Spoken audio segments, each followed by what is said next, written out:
네, 안녕하십니까. 자, 오늘은 지난 시간에 이어서 우리 군무원 기출문제 나머지 풀어보겠습니다. 항상 기출문제는 답이 다 아니라는 거, 답을 어떻게 도출할지를 익힌다는 거. 제가 여러분 주어진 자료에는 정말 자세하게 해당된 내용에 대한 정리가 잘 되어 있습니다. 그 내용 자체를 그것만 본다면 굳이 이거 필요 없겠지만 제가 항상 강조하는 것은 어떻게 문제를 풀 것인지 그 풀이하는 과정이 중요하고 이왕이면 그 문제에 대한 전체 틀을 제가 제시하는 게 목적이다 보니까 그거 잘 얻어가시기 바랍니다. 자, 17번 시군 통합의 효과예요. 시군 통합이 뭘까요? 통합은 넓힌 거, 합친 거죠. 합친 거니까. 그러니까 규모가 커진 거예요. 통합은. 내용 봤더니 뭐 대형성 제고, 규모의 경제, 생활권, 행정권 일치, 방향 문제의 효과적 해결. 그냥 딱 보는 순간은 아마 제가 상상을 해봤어요. 이걸 푸는 수험생들의 지금 이 문제를 짚었을 때 느낌 어땠을까? 일단은 문제 해석이 좀 필요해요. 이게 안 되면 조금 헤맬 수 있어요. 선택 지문에서 이 단어, 규모의 경제, 생활권, 행정권 일치 보는 순간, 이거는 더군다나 요거 보는 순간 광역 행정 이구나가 또 올라야 돼요. 광역 행정. 뭔가 단서가 있어야만 문제를 풀어. 여러분, 느낌으로 푸는 것은 한계가 있는 거예요. 확실하게 뭔가를 알고 들어가야 돼. 이거는 광역 행정이다. 자, 지역을 넓혔다 그런 뜻이에요. 광역의 의미가. 그래서 서울특별시, 인천광역시, 경기도를 묶어요. 수도권이라고. 내 생활은 주로 서울서 이루어지는데 내가 사는 곳은 만약에 인천이야. 넓힌 거죠. 광역으로 일치시키기 위해서. 규모가 커진 거지요. 넓은 곳에 관계된 문제를 같이 풀려고 하는 거니까 공동 대처하려고 하는 거니까 더 잘 풀 수 있어요. 근데 대응성은 좀 떨어질 수 있어요. 왜냐하면 뭉탱이로 하니까요. 자, 나 따로 내가 필요한 쇼핑을 하고 엄마가 따로 엄마가 필요한 쇼핑을 하고 아빠 따라고 그러면 그때그때 맞춰 하지만 뭉텅그려서 같이 해봐요. 엄마가 같이 마트를 보러 갔어. 내 것도 사오고 하면 그러면 내가 원하는 수요에 대한 대응을 못 하거든. 뭐 그런 느낌이 강하지. 그러니까 대응성이라는 것은 혼자 할 때 더 잘할 수가 있는 거예요. 경기도민이 원하는 게 있어. 근데 광역을 해버리면 대응할 수가 없어. 왜? 통합해서 하니까. 그런 느낌이 들어야 돼. 이거는 넓게는 광역 행정이에요. 지방 행정에서는 중요한 테마가 몇 개 있어요. 그 중에서도 얘가 또 자주 나와요. 자, 군무원에서 정말 자주 나오는 파트가 지방 행정이에요. 희한하게도 비중이 높아요. 잘 봐둘 필요가 있는. 이것도 낼 게 많죠. 간단하게 언급한다면 행정 방식이 중요하거든. 공동처리 방식, 그다음에 뭐 연합 방식, 그리고 통합 방식, 그리고 특별구역 같은 거, 이건 큰 의미는 없지만 특별구역 방식 등이 있단 말이죠. 이렇게.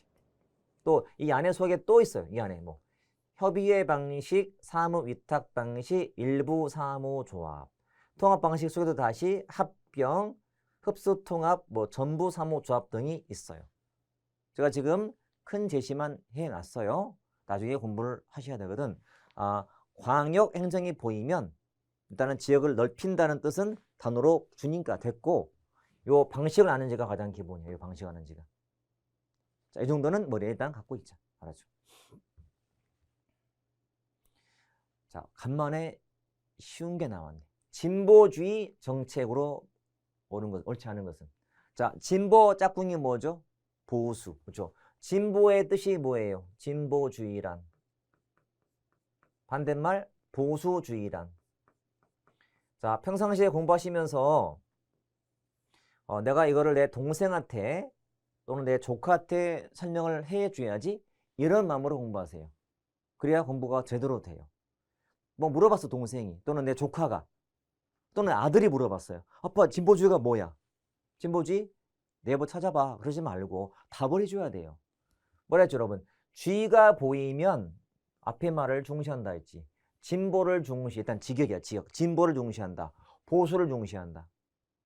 진보주의라는 것은 나갈 진짜거든. 앞으로 나가는 걸 중시하고 보수는 지키는 거예요. 지키는 걸 중시해요. 감이 와야 돼. 나가는 걸 중시하고 지키는 걸 중시하고. 뭐가 개혁과 관계 있나요? 진보예요. 지키는 걸 중시한다. 지키려면 가진 게 있어야 돼, 없어야 돼? 있어야지. 가진 자예요. 아, 가진 자를 위한 이념이야. 이거는 없는 사람도 배려해줘요. 영세민들.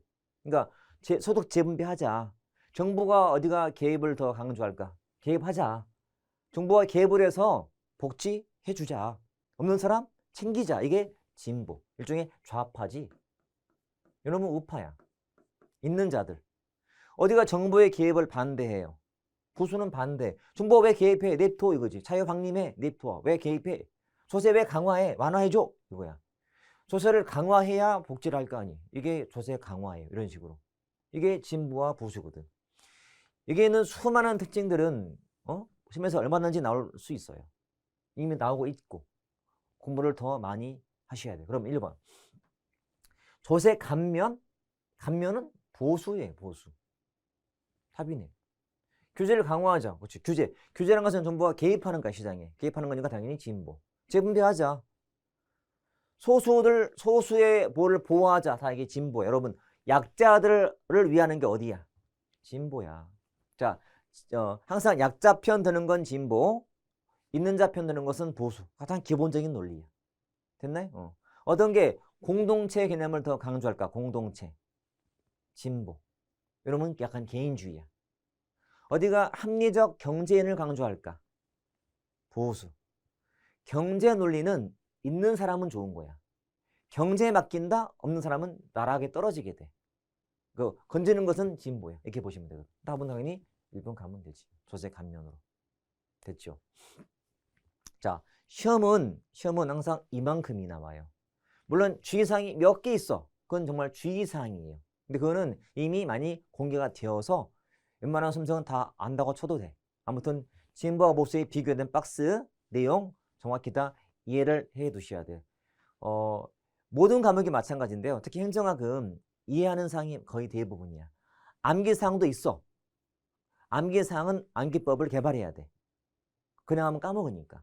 그래서 지금 이 내용은 암기사항이 아니라는 거 이해를 하고 넘어가셔야 돼. 철저하게. 왜 그럴까를 이 말과 자꾸 비교하세요. 그러면 다 이해가 될 거예요.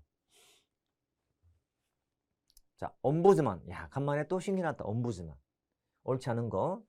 자, 엄부즈만 그러면 일단 머릿속에 어디에 나오는 내용이야 이게. 일단은 행정 통제하는 데 나와요. 통제. 딱 봐도 통제가 보이죠. 통제.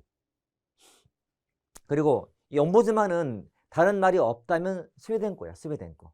처음 도입된 것이 스웨덴이어서. 처음 도입됐어요.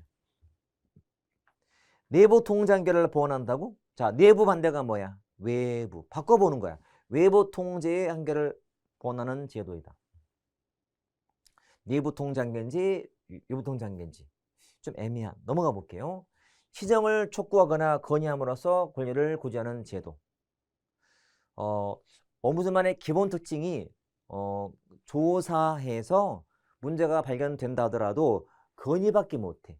즉 직접 무효, 취소, 변경할 수는 없어요. 건의밖에 못하니까. 건의해서 고지해줘요. 맞는 질문이에요. 보통은 소속이 입법부예요. 그러니까 적어도 1, 3, 4가 정확히 맞아. 근데 2번에서는 애매할 수 있잖아요. 이거 내부 통제 한계인가 외부가 애매하기 때문에. 그래서 확실한 건 그거 버리면 남는 건 이밖에 안 남잖아요. 자, 엄부즈만 출발점은 뭐냐? 행정 통제라는 거. 자, 행정 통제 그러면 길버트가 말한 분류가 나와. 길버트의 분류. 자, 분류할 때 외부 통제, 내부 통제로 나눠요.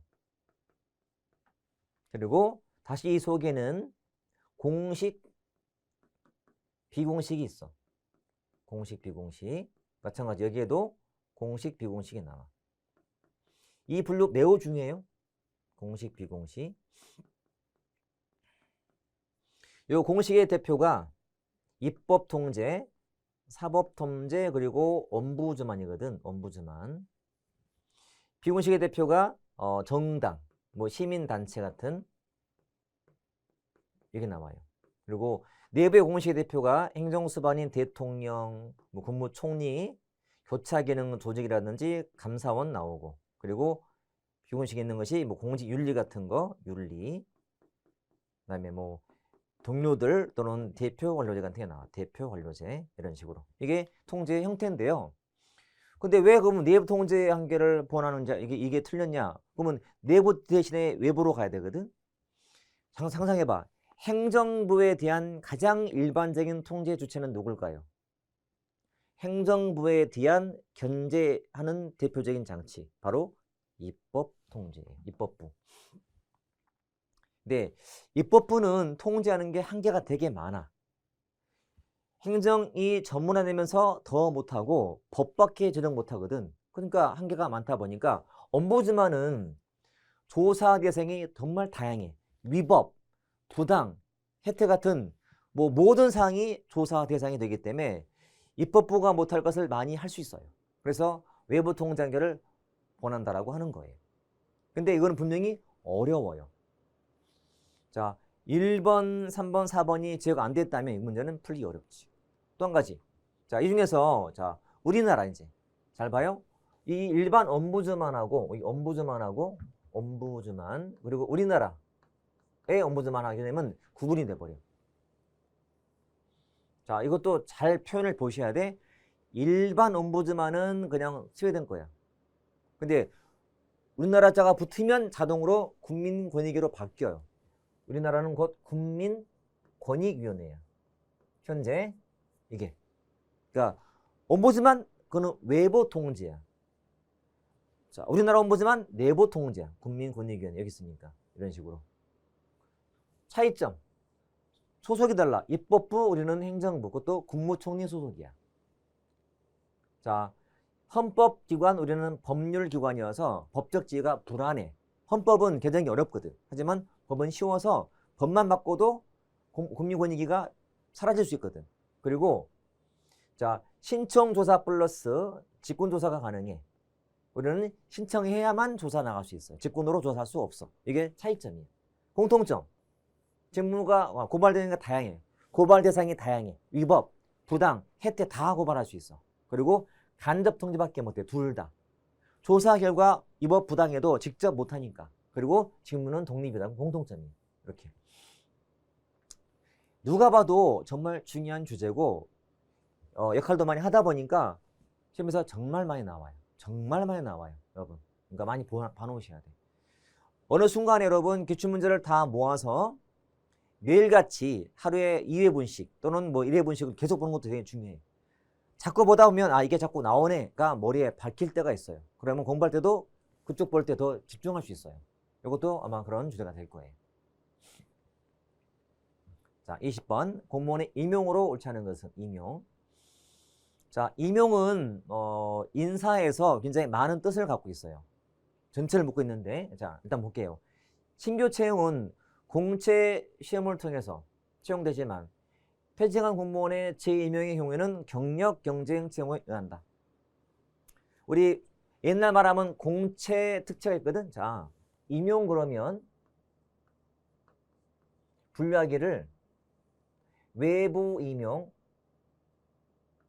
그리고 내부 임용 이렇게 나눠요. 다시 외부는 공채 그리고 경채. 경채가 옛날 말로 특채야, 특채.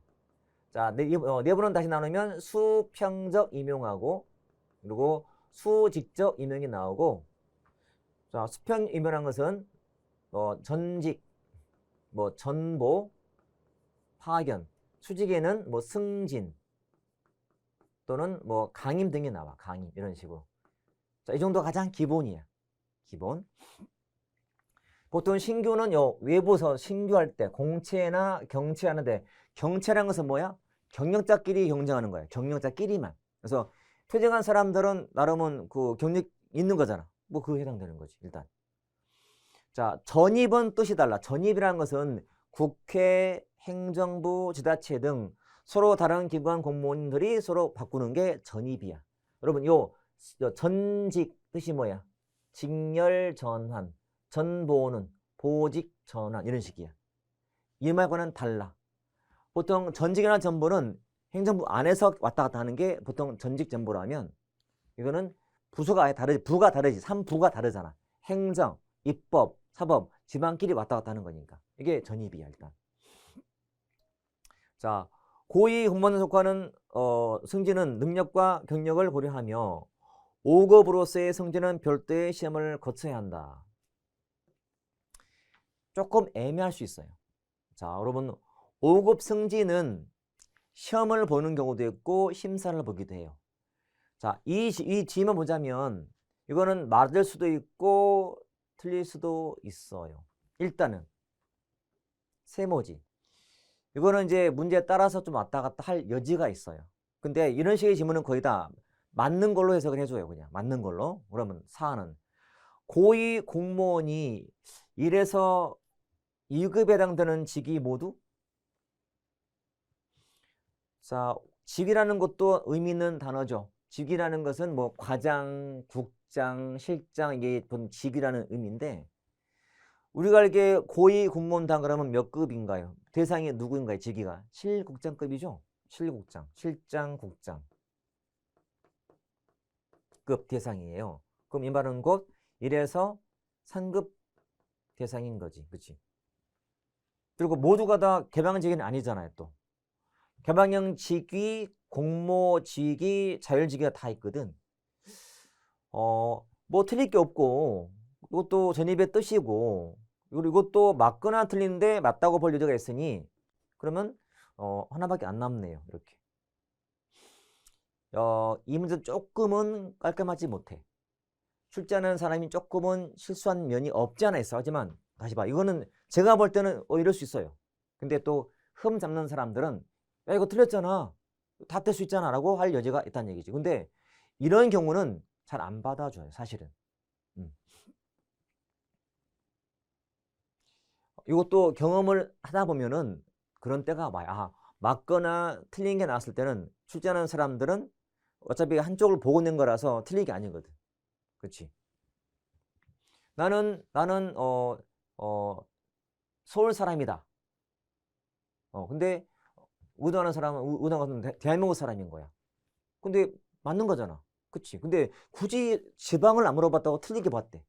그건 억지일 수 있잖아. 그런 것처럼 맞거나 틀릴 때 나올 때는 맞게 보고 내거나 틀리게 보고 내버리면 할 말이 없는 거니까 맞다고 치면 돼요. 거의 다 그렇게 나오기 때문에. 자, 21번. 자, 아까 우리가 우리 지난 시간에 우리 그 정부 조직 개편 시에 직무 등의 변동했을 때 예산을 옮긴 게 있었죠. 그때 했던 게 이체. 그게 뭐의 일종이었다? 예산 집행의 일종이었죠. 제가 지난 시간에 예산 집행 그러면 목적이 두 개 있다고 그랬지요. 통제 또 하나 자, 신축성 유지 나눴죠. 여기에 대표가 뭐가 있었지? 통제? 예산 배정, 재배정 등은 통제였죠. 이쪽에 있는 게 이용, 전용, 이체, 2월, 예비비, 계속비, 국고채무부담 등 있었지요. 그러면 자, 요거 아닌 거니까 미용 정상 있는 거고 재배정은 통제 방안인데 답은 바로 나오네. 엄청 쉽다. 그러니까 문제가 이거야. 아예 쉬워. 아예 감이 없거나 이런 게 공무원이야. 분명히 특징이 명확해요, 여러분. 제가 항상 강조하지만 군무원만의 스타일이 있어요. 그 스타일을 무시하면 절대 안 돼요. 거기에 있는 많은 문제 풀들이 어디 도망가는 게 아니야. 남아있거든. 그러면 내버리면 참 애매한 거야. 제가 정말 많은 질문 받은 게 있어. 진짜로. 뭐라 했냐면 저기 선생님 난 군무원 준비하는 사람인데 군무원 공부 이 책으로 봐도 되나요? 일반 행정 책으로. 책은 다 관계가 없어요. 책은 똑같아. 하지만 문제 내는 파트가 좀 달라. 그리고 정말 생뚱맞게 갑자기 뭐가 툭 튀어나와. 그런 문제가 은근히 많다는 거예요. 그래서 연습을 해야 돼. 그러면 이런 사람도 있어요. 어차피 그러면 뭐 처음 보는 문제이기 때문에 공부 운으로 그냥 맡기고 평상시에 공부 그냥 대비하지 말자. 운이다. 그런 사람이 있단 말이야. 아니야. 연습을 해보셔야 돼. 연습해서 적응해봐야 나중에 현장 가서 여유 있게 대응할 수 있죠. 자, 이런 문제도 쉬웠지만 어쩌다 그냥 쉬운 거고 이거 아니고 어려운 거 내버리면 대응할 수가 없잖아요. 아무튼 이건 되게 쉬운 문제였어. 자, 지방자치법이 인정하는 직접 참여 제도로 옳은 것은 그랬죠. 옳은 거. 자, 이 문제도 복수로 정답 처리가 됐어요. 근데 잘 해석하셔야 돼. 항상 흠을 잡기 시작하면 끝이 없어. 다시 말하지만 이 군무원 출제하는 분들이 너무 마음이 약해. 왜냐하면 교수가 아니었기 때문에. 그래서 앞으로는 더 문제가 좋아지겠지만 이거는 그냥 마음 먹고 이건 아닙니다 해버리면 될 거를 갖다 그냥 이의제기하니까 그냥 받아준 건데, 자, 근거가 지방자치법이고 여기서 인정치 않는 거 찾는 건데, 인정하는 거 찾는 건데, 자, 주민 발안, 주민 소환 중에서 당연히 소환 정확히 있고요. 소환 주민 참여사는 분명히 얘는 근거가 지방재정법이라서 얘는 당연히 틀려. 지방재정법이야. 예산이잖아, 예산. 자, 주민투표나 감사 당연히 있어요. 소송도 있어요. 예가 없는 거지. 그러면 지금 얘 때문에 지금 문제가 된 거예요. 자, 주민 발안 뜻이 뭘까요? 주민들이 조례안을 내는 거예요. 이게 우리 여기 법에는 정확히 이렇게 됐어. 조례, 개정, 폐지, 청구라고. 이렇게. 자, 지금과는 좀 다를 수 있다. 지금과는. 왜냐하면 이때만 하더라도 주민들이 조례를 제정해 달라, 개정해라, 폐지하라고 청구했거든요. 자, 잘 들어야 돼. 2022년부터 바뀐 게 있어요. 매우 중요한 포인트인데 이때 청구했던 대상자가 단체장이었었어요. 단체장한테 청구하면 단체장이 이거를 의회에 부의했단 말이지. 근데 이때 주민 발안은 봐요. 이거는 엄밀한 의미의 발안이 아니야. 청구했잖아요. 주민이 만든 게 아니야. 그냥 청구만 한 거야. 정확히 말한다면 간접이야. 간접적 주민 발안이에요. 간접 발안. 직접 말고 간접 발안. 그래서 출제자의 의도는 이건 간접이다. 그러니까 아니야라고 해서 답을 낸 건데, 아니 이것도 발안 아니냐 해서 그냥 받아준 거야. 근데 그 다음에 올해부터 2022년도에는 주민 조례 발안법이 만들어서 주민 조례 발안법이 만들어져서 법을 따로 만들었단 말이에요. 만들어서 이 법에서는 나이도 18세 이상의 주민들이 이렇게 조례 제정을 청구한 대상이 지방의회야. 이제 장이 아니라 의회, 지방의회에 청구하게 됐단 말이지. 의회 청구. 이렇게.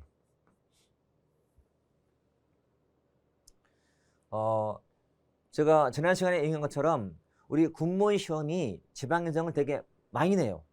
그래서 정말 대비를 많이 하셔야 돼. 이런 거 시험에 나오는 거 시간 문제고, 일단 답은 얘로 처리됐지만 얘도 됐다는 거. 지금 상태에서는 둘 다 확실하게 맞아요. 그러면 어차피 법이 다 만들어졌기 때문에, 발안 제도가 도입이 됐기 때문에. 아예. 그러니까 원래 형태의 주민 발안이 만들어진 거야. 물론 내용상 약간 간접이긴 해. 하지만 있다고 쳐줘요.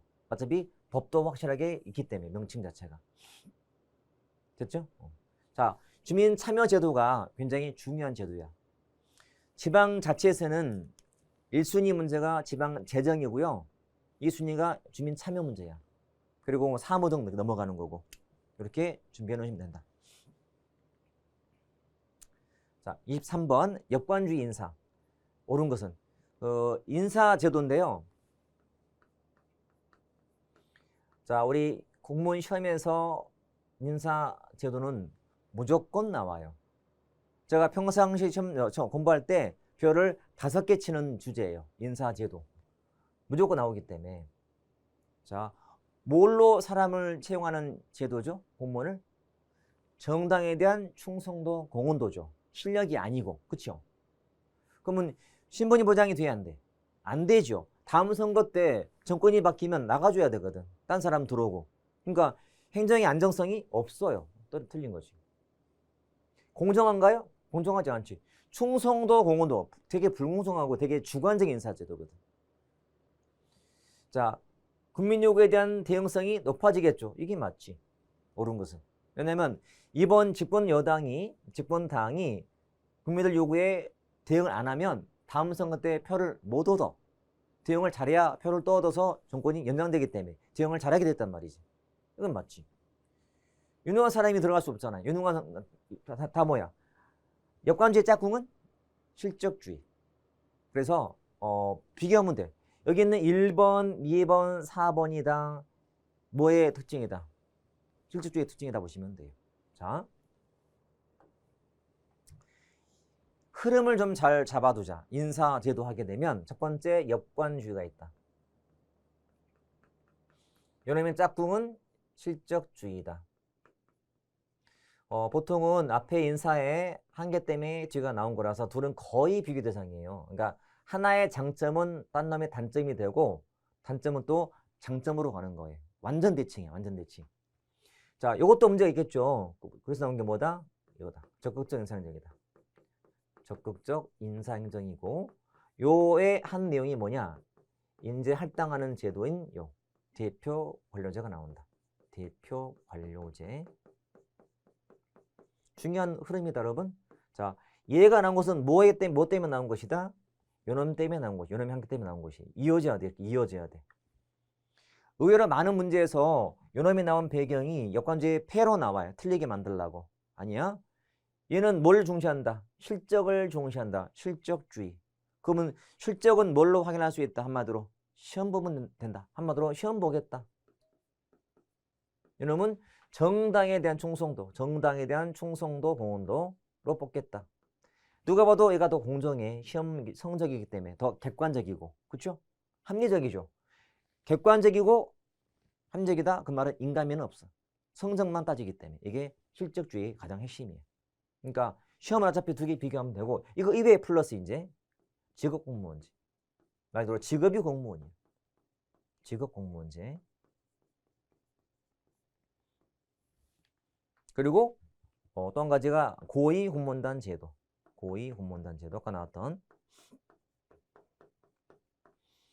자, 요게 다 인사 제도거든요. 그러니까 다 중요해, 다 중요해. 근데 이거를 모아놨으니 얼마나 중요하겠냐고. 그리고 시험은 의외로 이 안에서도 어떨 때는 3개 나올 때가 있다. 3문제. 요거 2개 비교하거나 아니면 요거 따로 내고 요거 따로 내고 이런 식으로. 그만큼 중요한 게 인사 제도예요. 그래서 많이 봐놓으셔야 돼요. 이쪽은 암기라기보다는 그 제도의 취지를 잘 이해해 놓으셔야 돼. 그래야 좀씩 바뀌어도 그러니까 이게 쉬운 듯 어려워요. 좀만 바꿔버리면 말이 되기 때문에. 그래서 좀 문제를 많이 풀어보셔야 돼요. 제가 많이 문제 풀기를 권하는 파트야. 연습 많이 해놓기. 인사제도에 대해서는. 24번. 정책 유형 매우 중요하죠. 평소에 늘 별 3개 치는 주제고 무정심에 나온다 보시면 돼요. 가장 기본은 학자별 분류 뭐가 있는지 보시고 대표는 로이야, 로이. 자, 로이가 분류한 게 가장 일단 기본이고요. 로이. 그 다음에 뭐 알몬드와 포웰, 뭐 셀레스베리, 리플리 프랭클린 되게 많은데 대표는 로이야 일단. 또 가장 기본 문제는 사례, 어떤 사례가 있는가인데 로이 분류의 대표적인 형태가 뭐 분배 정책, 분배, 규제, 그리고 재분배, 그리고 구성 정책. 자, 요게 로이의 분류고요. 기타 분류 유형 중에서는 뭐 상징 정책, 뭐 추출 정책, 그리고 자율 규제 정책. 자, 규제를 세분화시킨 건지 자율 규제, 그다음에 뭐 경쟁적 규제, 보호적 규제 등이 있어요. 이게 규제 유형의 다예요. 다인데 이게 이제 로이의 대표적인 분류 방식. 로이가 선구자이기 때문에. 자, 구성 정책이 뭐냐? 구성이란 단어가 답을 줘. 뭘 만드는 거야. 정부가 일하려고 뭘 만드는 거야. 즉 기구를 신설하거나 변경하거나 일하려고 공무원을 채용해서 월급 주거나 보수, 연금. 이게 구성 정책이에요. 기관 개편 맞아. 근데 국경일 제정하는 것은 국경일, 국기, 뭐 고군 같은 거 다 이게 상징물이야. 상징 정책의 사례거든. 얘 때문에 틀린 거예요. 자, 보호의 의미를 잘 해석해봐. 보호에 대한 게 뭐냐? 일반 대중 보호하자는 거야. 자, 최저임금을 주는 이유가 일반 대중을 보호하려고. 장시간 근로제와 마찬가지야. 일반 대중을 보호하는 거예요. 추출, 뭘 빼내, 징세, 징집 같은 거. 인적, 물적 자원을 빼낼 때 추출 정책의 사례가 되고, 분배에 뭐 나눠주는 거야. 이익을 주는 거야. 보조금 주거나 SOC 건설해 주거나 혜택을 베푸는 게 분배거든요. 매우 쉬웠다. 대신 사례를 좀 꼼꼼하게 보셔야 돼. 사례. 1순위는 사례인데 여러분 그 군무원 시험에서 다른 시험에서 안 나오는 아주 어려운 지문도 발췌한 적이 있었어요. 과거에. 그래서 이 정책 유형도 군무원에서 말하는 굉장히 의미 있는 주제이기 때문에 복습을 정말 많이 해주길 바래요. 특히 로이 중심으로 로이. 로이의 분류가 보면 꽤 어려운 분류일 수 있는데 로이가 분류한 기준은 자, 강제력의 적용 대상이 개인의 행태인지 행태에 대한 미치는 환경인지에 따라서 그리고 강제력의 행사 방법이 간접인지 직접인지 따라서 이게 분배 정책, 이게 재분배 정책, 이게 규제 정책, 이게 구성 정책인데 이게 출발점이야. 그러니까 로이의 출발은 박스예요. 박스. 이 박스를 먼저 알고 그 다음에 사례 공부하시고 그 다음에 특징 공부하시고 정말 낼 게 너무나 많아. 로이는. 자, 정책의 유형 자체가 워낙 중요하기 때문에 반드시 복습을 더 많이 할 필요가 있는 게 이 정책의 유형이에요. 자, 25번 윤리법상 등록 공개 설명 중 옳지 않은 것은 자, 공직윤리법 굉장히 중요해요. 또 가장 기본은 여기에 들어있는 어떤 의무사항 중에서 취업 제한이 꽤 많이 나와. 그리고 등록 대상자, 의무 대상자, 공개, 등록 대상자. 자, 공직 유관단체에도 공개비 포함이 돼야지. 자, 등록 의무자는 5급이 아니고 4급이에요. 너무 쉬워. 참고로 공개 의무자는 1급 이상이야. 일반직 기준 1급 이상. 자, 항상 머릿속에다가 4급은 직위가 과장이야. 과장. 여러분 4급 과장은 등록 대상자 그리고 1급 이상은 공개도 해야 돼. 1급 이상은 이렇게 보시면 돼요. 자, 국무총리는 뭐 해야 돼? 공개도 해야 돼. 등록은 자동이야. 공개 대상자는 등록은 기본, 공개도 한다. 이런 식으로. 단체장도 당연히 공개해야지. 이상은 되니까. 이게 어려워. 뭐 본인의 직계 존속, 뭐 직계 비속인 여성 제외 이런 것은 평소에 공부 안 하거든. 이거 푸는 거 아니야.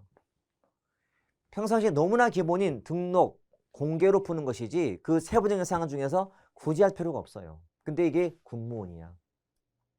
이런 거 처음 나왔거든. 군무원 시험에서. 그러니까 군무원 시험이라는 것은 늘 특징이 있기 때문에 무시하면 절대 안 된다는 거.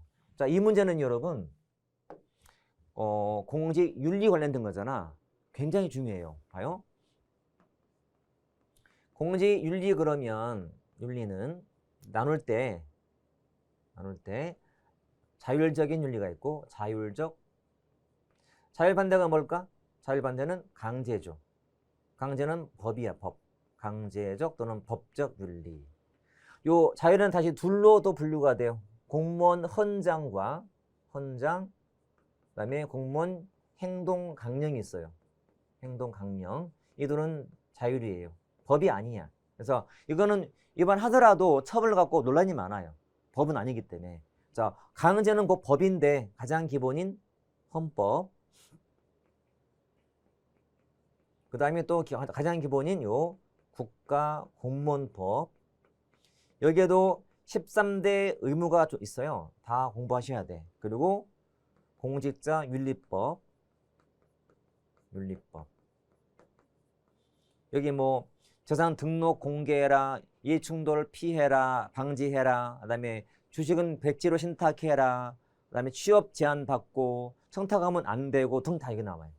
굉장히 중요한 의무들. 그다음에 부패 방지법도 있고, 그리고 청탁 금지법도 있지요. 속칭 김영란법 같은 거 다 이게 여기 있는 거잖아. 매우 중요하거든, 여러분. 그리고 여러분 군무원 필기 붙은 다음에 면접할 때, 자, 김영란법, 윤리법, 여기 있는 의무 다 하시면 나와요. 정말 공부를 미리부터 많이 해두셔야 돼. 이만큼이 머리에 잡혀 있어야 돼. 윤리가 나오면은. 크게는 자율, 강제 놓고, 특히 강제 있는 법들.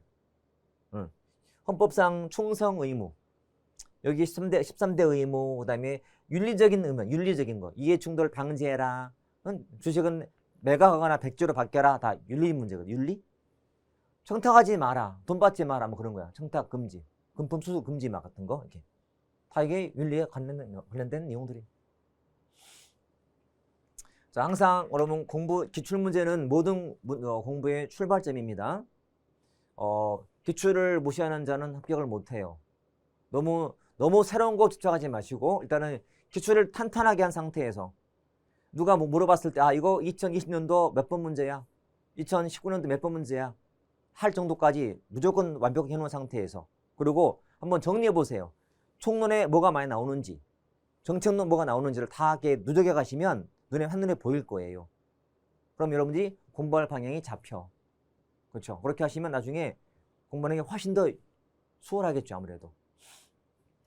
자, 오늘은 마치고 다음 시간에 2021년도 문제로 다시 만나 뵙겠습니다. 네, 수고했습니다.